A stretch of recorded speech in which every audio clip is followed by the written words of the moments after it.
અમદાવાદ શહેરમાં રિક્ષામાં પેસેન્જરોને બેસાડી તેમના કિંમતી સરસામાનની ચોરી કરતી ગેંગના 2 રીઢા આરોપીઓને સુરત એસઓજી પોલીસે બાતમીને આધારે ઝડપી પાડી વધુ પૂછપરછ શરૂ કરી છે।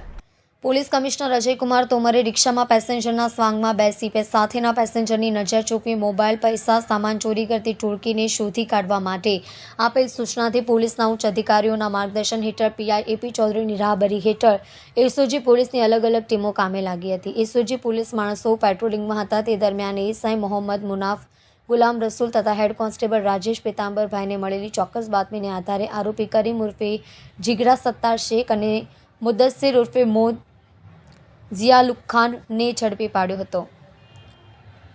મજકૂર આરોપીની પૂછપરછ કરતા જણાવ્યું છે કે ગઈ તારીખ 6/1/2024ના રોજ આરોપીઓ અજમેર ગયેલ અને ત્યાંથી 6/1/2024ના રોજ અમદાવાદ ખાતે સવારના સમયે તેમના મિત્રો સોહેલ તથા શાહરૂખ પાસે ગયેલા।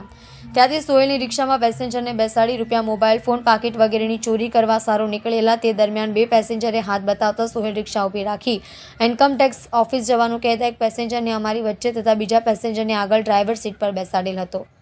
થોડી આગળ જતા બાજુમાં બેસેલ પેસેન્જરને બેસતા ફાવતું નથી કહી આગળ પાછળ ખસવાનું કહી ખિસ્સામાંથી 50,000 કાઢી લીધેલા।